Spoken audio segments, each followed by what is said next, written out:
Isang mapagpalang araw po sa ating lahat. Batiin naman po natin yung mga katabi natin na good morning, morning! Good morning! Ayan.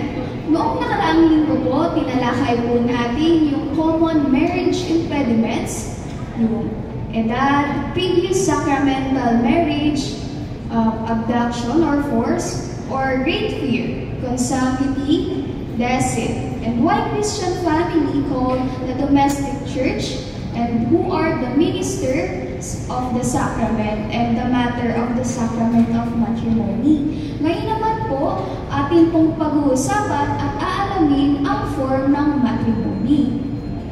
The form of matrimony are the words consent, I take you to be my wife, o sa lalaki naman po, I take you to be my husband. Ito ang punto ng seremonya na ipinapahayag ng dalawang tao, ang buong katapatan at damdamin para sa isa't isa. Maaaring ito ay in the form of question and answer format, where the priest asks both spouses kung ano po yung pangalan ng ikakasal. Sasabihin po, do you think kung sino po yung asawa niya? Here, present for you lawful husband or wife, according to the right of our Holy Mother, the Church. And the spouses individually reply, yes, I do. At para maging tunay at mabisa ang form ng matrimony, ito ay kinakailangan ng mga requirements o valid form of matrimony. A valid form of matrimony must have these essential requirements. Meron po tayong tatlo: mutual, external, and present. Sa mutual po, ito ay mahalaga para sa pagpapatibay ng kasal na dapat santain ang form.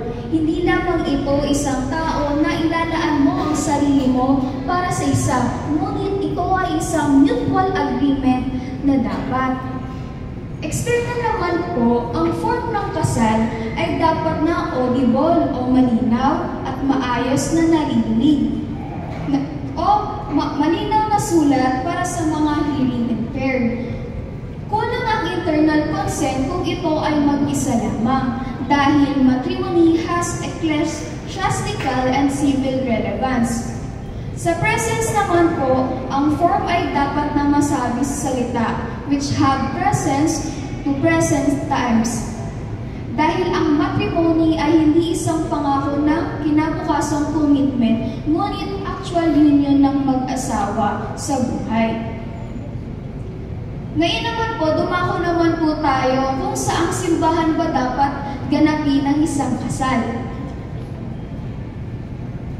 The sacrament of matrimony ay dapat na sineselebrate sa isang parish church, na kung saan ang ikakasal ay nakatira na mahigit isang buwan.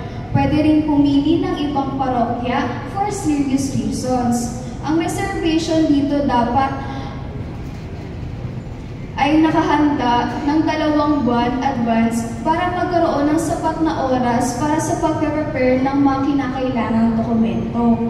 Ang tinatawag naman po na garden marriages as well as the outside marriages or the outside parish marriage po ay hindi po pwede unless meron pong local permit ng parish. Ngayon po, ano naman po yung kinakailangan ng simbahan o yung mga church requirements for marriage naman po? Meron po tayong tinatawag na marriage license, baptismal certificate, confirmation certificate, canonical interview, marriage banns, pre-cana seminar, at confession. Ngayon naman, ating paglalingin ang kaalaman at bigyang kahulugan ang mga tanda sa kasal na madalas na nating nakikita. Ngayon, ayan po, kagaya po ng bride stand, kung bakit dapat po ang bride stand on the left side of the groom. Bakit nga po ba sa tuwing nakakakita tayo ng isang kasal, bakit po nakatayo yung babae sa left side ng lalaki? Sa isang kasal, ang bride ay nakatayo sa left side ng groom dahil ito ay pinakamalapit sa puso. Para ring tanda ito na ang wife ay dapat na magkaroon ng primaryo at eksklusibong lugar sa puso ng lalaki o husband nito. Ano naman po ibig sabihin ng wedding gown and veil? The white wedding gown ay sumisimbolo sa purity and innocence ng isang Christian bride, would preserve till the day of her matrimony, and the veil ay nagsisilbing bride's beauty. Ano naman po ang ibig sabihin ng veil? Bouquet. Ang bouquet ay sumisimbolo sa fertility at simula ng kanilang bagong buhay. As the flowers blossom with colors and seeds, so the bride with children and life. Dumako naman po tayo sa what is the meaning of joining the right hand. During the exchange of the matrimonial consent, the spouses join their right hands upang maging tanda ng kanilang buong commitment para sa isa't isa. Dumako naman po tayo sa wedding rings. The rings are made of gold or platinum. Ito ay nagsisilbing everlasting love and fidelity of the spouses, as circles has no end. Ito ay sinusuot sa ring finger dahil ito ay pinaniniwalaan na ang vein runs directly from there to the heart. Ngayon naman po, ano po yung aras o coins? The groom places on the cupped hands of the bride symbolize the husband's responsibility of providing for the material needs of the bride and their future child. Sunod naman po dito ay ang marriage veil and the H-shaped cord. The marriage veil ay nakalagay sa ulo ng bride and extended to the groom's shoulder, na sumisimbolo ito sa exclusive and eternal love.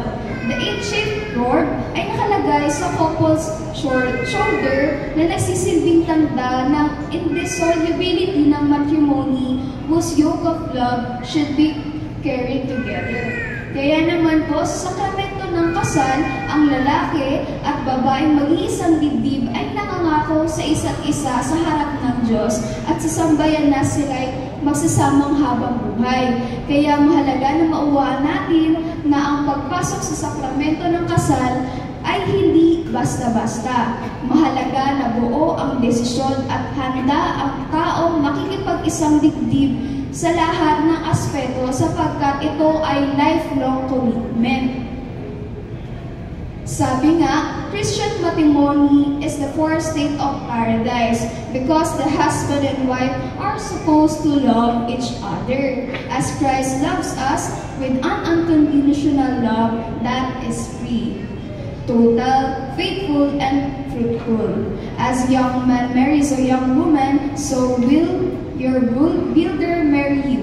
As bridegroom rejoices over his bride, so will your God rejoice over you. Yun lamang po at maraming salamat.